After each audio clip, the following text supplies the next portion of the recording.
الحمد للہ رب العالمین والصلاة والسلام علی رسولہ الکریم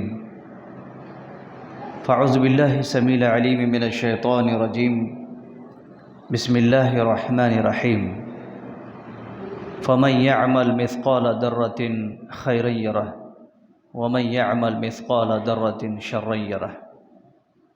سب تعریف اللہ تبارک و تعالیٰ کے لیے ہے، اور درود و سلام نازل ہوں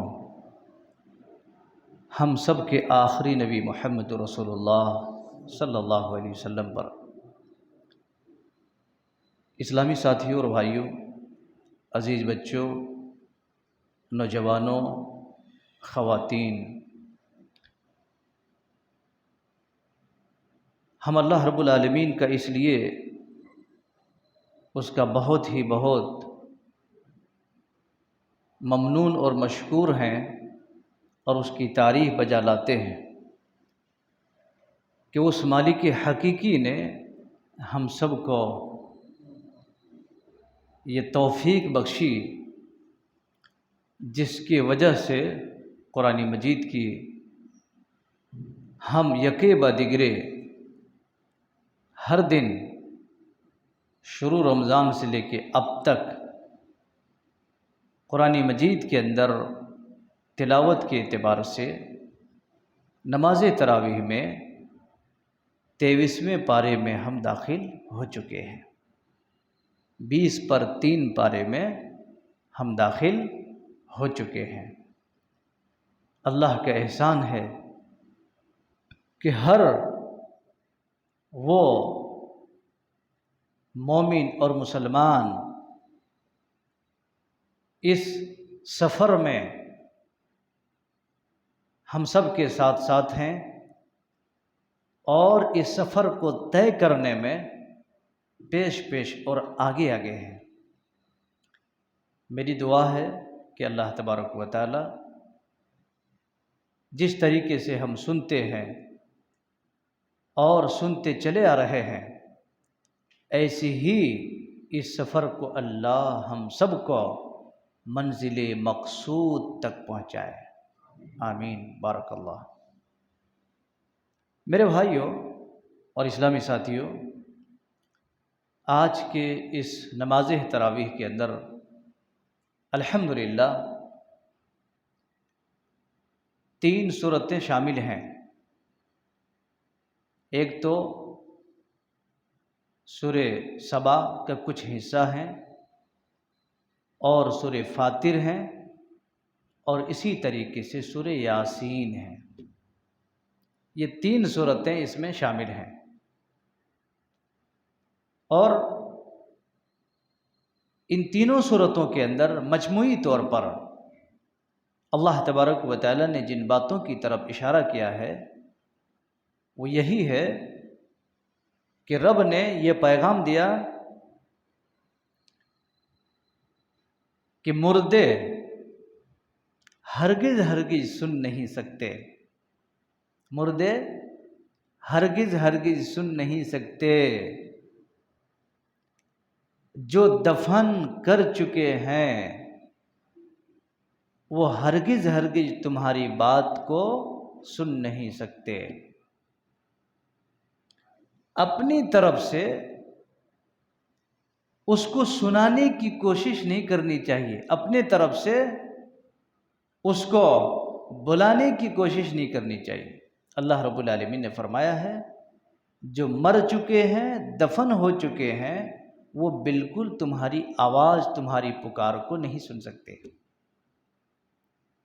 اس آیت میں ہم اگر دنیا والوں کا سروے کرتے ہیں تو کتنے ایسے لوگ ہیں، احباب ہیں، جو قبروں کے حوالے ہو چکے ہیں، درگوں اور درگوں کے حوالے ہو چکے ہیں، اور وہاں پر سجدہ ریز ہوتے ہیں۔ اللہ اکبر۔ اللہ رب العالمین نے یہاں تک بھی کہہ دیا ہے کہ اے لوگو، جو تم پکارتے ہو تمہاری اس پکار پر وہ کچھ بھی جواب نہیں دے سکتے ہیں، اور جو تم ان کے سامنے طلب کرتے ہو وہ تمہاری طلب کیا، وہ ایک قطمیر بولتے ہیں، جو کھجور کے اندر کے جو ریشہ ہوتے ہیں وہ اس کا بھی مالک اور اس کا بھی ذرہ برابر بھی طاقت نہیں رکھتے ہیں۔ اور ایسے لوگوں کا عقیدہ کیسا ہوتا ہے؟ یہ مکڑی کے جالا دیکھ رہے ہیں نا، مکڑی کے جالا ہر گھر میں ہوتے ہیں، مسجد میں بھی کونے کونے میں ہوتے ہیں۔ مکڑی کے جالے میں کیا دم ہے جی؟ بتائیے، مکڑی کے جالے میں کوئی دم ہے؟ نہیں۔ تو غیر اللہ کے پکارنے والے مکڑی کے جالے سے بھی زیادہ کمزور ہیں، مکڑی کے بھی جالے سے زیادہ کمزور ہیں۔ اور مسلمانوں کو کیا ہو گیا ہے سمجھ میں نہیں آتا ہے۔ مسلمان جب تک اپنے ان چیزوں کو نہیں بدلیں گے کبھی بھی مسلمان کامیاب نہیں ہو سکتا ہے۔ اسی لیے کہتے ہیں دو رنگی چھوڑ دے، کیا کہتے ہیں؟ دو رنگی چھوڑ دے، ایک رنگ ہو جا، سراسر موم ہو جا یا تو سراسر سنگ ہو جا۔ سنگ سمجھتے نا، پتھر۔ مسلمانوں تم نرم پڑ جاؤ یا تو اتنا سخت ہو جاؤ جیسا کہ پتھر۔ پتھر سے کوئی آدمی کھیتی کی امید نہیں کرتا کہ بھاجیاں اگے، دھان اگے، گیہوں اگے، پھل فروٹ اگے، نہیں۔ اس لیے اللہ تبارک و تعالی نے اس کو بالکل کھنڈم کر دیا ہے۔ پتھر کے ماننے والے تھے، مورت کے ماننے والے تھے، قرآن آنے کے بعد کہا اب وہ سارے باطل ختم، حق آ گیا، باطل مٹ گیا، سچ آ گیا تو جھوٹ ختم، رات آ گئی تو دن کا اجالا ختم۔ یہ ہمارا ایمان بولتا ہے، یہ ہمارا قرآن کہتا ہے۔ آگے اللہ رب العالمین نے بیان فرمایا ہے مثال دیتے ہوئے، کیا مثال دیا ہے؟ دیکھو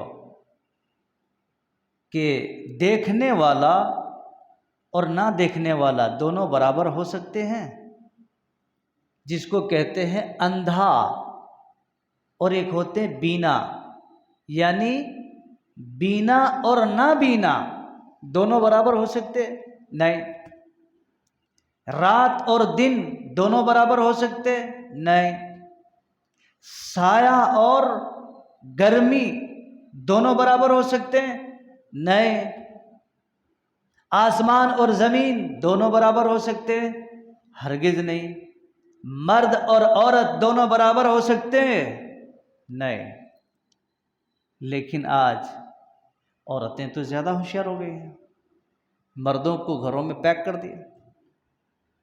تمہارا شو بیوی ہی خریدیں گے، تمہارے کپڑے بیوی ہی خریدیں گے، تمہارے چشمے بیوی ہی خریدیں گے، تمہارے ساری چیزیں بیوی ہی خریدیں گے۔ برابر نہیں ہے۔ ہو سکتا ہو اس کا دماغ شارپ ہو، لیکن اس کے مطلب یہ نہیں کہ وہ مرد سے برابری کر دے، نہیں۔ اللہ تعالیٰ نے مثال دیا ہے کہ یہ سب ساری چیزیں برابر نہیں ہو سکتے۔ جس کا جو سسٹم ہے، جو نظام ہے اللہ رب العالمین کی طرف سے، وہ نظام اللہ کی جانب سے ہے، اس کو بدلنے اور چینج کرنے کی کوشش نہیں ہونی چاہیے۔ اللہ تبارک و تعالیٰ نے اس چیز کو بیان فرمایا ہے۔ میرے اسلامی بھائیوں اور ساتھیوں، ایسی ہی اللہ تبارک و تعالیٰ نے آگے فرمایا ہے فرشتوں کے بارے میں، فرشتوں کی کوالٹی، فرشتوں کی کوانٹٹی، فرشتوں کے جو فضیلت ہیں، اس کے جو پاور ہیں، اللہ نے دے رکھا ہے۔ اور بھلا کیوں نہ ہو؟ ہم کہتے ہیں ہم 6 چیزوں پر ایمان رکھتے ہیں۔ ہمارا ایمان کتنی چیزوں پر ہے؟ 6 چیزوں پر۔ 6 چیزوں پر ہمارا ایمان ہے. اس میں ایک آپشن کیا ہے والملائکہ، فرشتوں پر ہمارا ایمان ہے. فرشتے ہیں کتنے؟ کوئی گن سکتے ہیں؟ ہرگز نہیں گن سکتے. فرشتے اللہ تبارک و تعالیٰ کے ایک مخلوق ہیں، نوری مخلوق ہیں. اللہ نے ان کو نور سے بنایا ہے. ہم سب کو اللہ نے بجتی مٹی سے بنایا ہے. سمجھ رہے ہیں نا؟ تو اس لیے اللہ تبارک و تعالیٰ نے ان فرشتوں کے سلسلے میں بیان فرمایا ہے کہ ان الملائکۃ تلک اللیالی عدد اکثر الحصا کہا گیا ہے. قدر والی راتوں کے سلسلے میں فرمایا گیا ہے کہ اتنے فرشتے ہیں، اتنے فرشتے زمین پر اترتے ہیں، اتنے کنکر اور مٹی کے ڈھیلا نہیں اتنے زمین پر فرشتے اترتے ہیں. گن سکتے ہیں آپ؟ ارے بولتے 200 کروڑ انڈیا میں آدمی ہیں، آبادی، پاپولیشن. بھائی یہ تو آنکھوں میں دیکھنے والی چیز ہے، تم ڈیلی کیلکولیشن کرتے ہو. لیکن اللہ تبارک و تعالیٰ نے جو فرشتے قائم کر رکھے ہیں، کوئی انسان اس کو گن سکتا ہے؟ نہیں. تو اللہ تبارک و تعالیٰ نے فرشتوں کو بھی مقرر فرمایا ہے. ایسے ایسے فرشتے طاقتور، پر والے ہیں، بغیر پر والے ہیں، اور کتنے قسم. آپ کو پتا ہے ایک آدمی صرف اپنے اندر تصور یہ کرے کہ میرے اندر کتنے کتنے فرشتوں کی ڈیوٹیاں لگی ہوئی ہیں، تو یقیناً کبھی بھی غلط بولے گا نہیں، غلط سنے گا بھی نہیں. جی یہ تو کیا ہے، ہماری نظروں کے سامنے سب اوجھل ہیں، دکھتا نہیں، کہاں ہے، نہیں کچھ بھی نہیں. لیکن ہم جو بول رہے ہیں، ہماری ایک ایک بات نوٹ ہوتا ہے، ہماری ایک ایک بات امانت ہے. یہی تو نامہ اعمال بنے گا. یہ دیکھو تمہاری کتاب ہے، تم نے مسجد میں بیٹھ کے کیا کرے، باہر کیا کرے، فلاں جگہ پہ کیا کرے، فلاں جگہ پہ کیا کرے. اللہ رب العالمین کہے گا اقرا کتابک. اللہ کی بندو یہ تمہاری کتاب ہے، لے کے پڑھ لو. کس کی کتاب ہے؟ تمہاری کتاب ہے، تمہاری کتاب ہے، اس کو پڑھو. اللہ رب العالمین کہے. بندہ کہے گا اللہ میں نے بھی یہ کیا کیا؟ تو اللہ کہے گا نہیں نہیں نہیں، ہمارے فرشتے جھوٹ نہیں لکھیں. ٹائم دیکھو، ٹائمنگ. آج مسلمانوں کا حال کیا ہے؟ مسجد میں کیمرے ہیں کیا؟ نہیں ہے تو کچھ بھی کر سکتے. اگر ہے تو کیمرے کا جو رہتا نا اس کا آدمی سائلنس ہوتا نہیں کرنا، پکڑے جائیں گے، ایک ایک بات ریکارڈ ہوگی. میرے بھائیوں، اللہ کے بندو، ہماری ایک ایک بات کیمرے پہ نہیں. یہ کیمرہ تو کبھی بھی ڈاؤن ہو سکتے، کبھی بھی مٹ سکتے، کبھی بھی اس کا ڈیٹا ختم ہو سکتا. لیکن اللہ تبارک و تعالیٰ کے پاس جو ہے یہ ڈیٹا کبھی ختم ہونے والا نہیں. تو اس اللہ سے ڈرو جس اللہ نے ہم سب کو ایک پانی کے قطرے سے پیدا فرمایا ہے. اللہ اکبر. تو اللہ تعالیٰ نے یہاں فرشتوں کا تذکرہ کیا ہے. بڑے بڑے طاقتور فرشتے ہیں. آپ کو معلوم ہوگا فرشتے کی ایک مثال، رسول اللہ صلی اللہ علیہ وسلم طائف میں جب گئے، مکہ سے طائف کی طرف چلے گئے، تو وہاں بھی بدماشوں نے آپ کا پیچھا نہیں چھوڑا، بلکہ ایسے ایسے بدماش لگا دیے پیچھے کہ آپ کو پریشان کرنا، آپ کے اوپر پتھراؤ کرنا. مارے خون جم گیا. آئے فرشتہ، کہا اللہ کے نبی اگر آپ اجازت دیتے ہیں تو آسمان کی طرف سے پرمیشن ملا ہوا ہے، یہ دونوں پہاڑوں کے بیچ میں یہ جتنے بدماش ہیں سب کو ہم ایسا پیس کے رکھ دیں گے. کہا نہیں ایسا مت کرو، یہ آج خون بہاتے ہیں ہمارا، ایک دن ایسا آئے گا کہ یہ دین کے لیے اپنا خون بہائے گا. آج یہ ہمیں پتھر مارتے ہیں نا، کل وہی پتھر کھانے کے لیے تیار ہو جائے گا. اور ہوا ویسا. میرے بھائیوں، اللہ تعالیٰ نے قرآن مجید کی ایک ایک نقطے کے اوپر جب ہم اس کی حقیقت کو جانتے ہیں تو ایسا لگتا ہے کہ ہمارے سامنے آئینہ ہے اور ہم اپنے جسم کو گھور گھور کے دیکھ رہے ہیں. آئینہ کبھی جھوٹ نہیں بولتا ہے، حقیقت حال کو بیان کرتا ہے. سورہ یاسین کے اندر اللہ تبارک و تعالی نے بڑی عظیم بات بیان فرمائی۔ سورہ یاسین ویسے سارے لوگ جانتے ہیں، مرد ہو، عورت ہو، بچہ ہو، سب یاسین شریف کے نام سنتے ہی سب جھوم جاتے ہیں۔ یاسین شریف جمعہ کے دن ہو اور دیگر دن میں کسی بھی وقت میں یاسین شریف لے کے بیٹھ جاتے ہیں۔ بھائی منع نہیں کرتا، میں آپ کو منع نہیں کرتا، لیکن جو عقیدہ لے کر کے آپ اس کو اتنا زیادہ امپورٹنس دیے ہوئے ہیں، حدیث میں اس کا کوئی تذکرہ نہیں ہے۔ سورہ یاسین کی ایسی کوئی فضیلت نہیں ہے جس کو پڑھنے کے لیے آدمی ایک دم بکٹٹ کی طرح لگ جائے۔ نارمل آپ ڈیلی پڑھنا چاہتے ہیں، پڑھیں آپ، اس میں توحید کی بات ہے، آخرت کی بات ہے، اور اسی طریقے سے آخرت کے تذکرے کی بات ہے، آپ ڈیلی پڑھ سکتے ہیں، کوئی پرابلم نہیں ہے۔ لیکن اس صورت کو آدمی خیر و برکت کے لیے یا مردوں کے سامنے پڑھنے کے تعلق سے جو تذکرہ آتا ہے اور لوگ کرتے ہیں، ایسا کوئی تذکرہ نہیں۔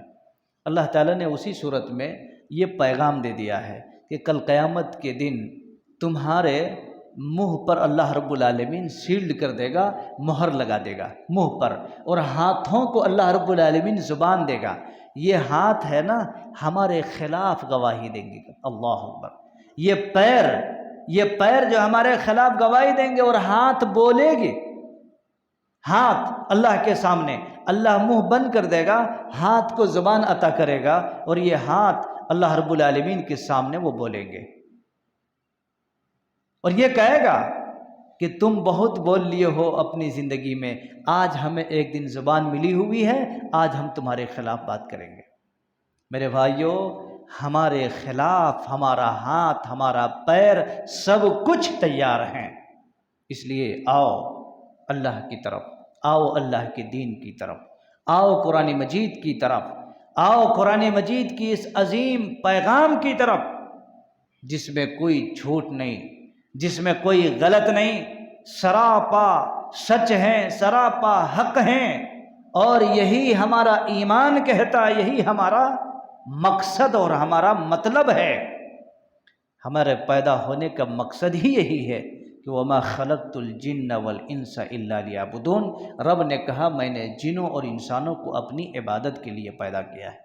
اسی لیے میں نے شروع میں کہا فَمَن يَعْمَلْ مِثْقَالَ ذَرَّةٍ خَيْرًا يَرَهُ وَمَن يَعْمَلْ مِثْقَالَ ذَرَّةٍ شَرًّا يَرَهُ۔ آدمی ذرہ برابر بھی کچھ نیکی کرے گا تو اس کو پالے گا، ذرہ برابر بھی اگر کچھ برائی کرے گا، شر کرے گا، تو اس کو بھی وہ پالے گا اور حاصل کر لے گا۔ اللہ رب العالمین سے میری دعا ہے کہ مولا کریم پاک پروردگار یا احکم الحاکمین ہم سب کو دین اسلام کی اس بنیادی یا ان بنیادی پوائنٹس کو سمجھنے کی توفیق عطا فرما۔ اللہ تعالی ہم سب کو قرآن مجید کا جو حقوق ہیں، اللہ اس حقوق کو پورا کرنے کی اللہ ہمارے اندر سعادت نصیب عطا فرما۔ رب العالمین ہمیں، آپ کو، بچوں کو، خواتین کو اور ہمارے دینی بچیوں کو اللہ تعالی مرے دم تک کتاب مجید کو اپنے سینے سے لگاتے ہوئے جو اس کی احکام اور فضائل ہیں ان تمام چیزوں پر اللہ تعالی عمل کرتے ہوئے اسی پر مر مٹنے کی توفیق عطا فرما۔ وَأَقُولُ قَوْلِي هَذَا وَأَسْتَغْفِرُ اللَّهَ لِي وَلَكُمْ وَلِسَائِرِ الْمُسْلِمِينَ وَآخِرُ دَعْوَانَا الْحَمْدُ لِلَّهِ رَبِّ الْعَالَمِينَ وَالسَّلَامُ عَلَيْكُمْ وَرَحْمَةُ اللَّهِ وَبَرَكَاتُهُ۔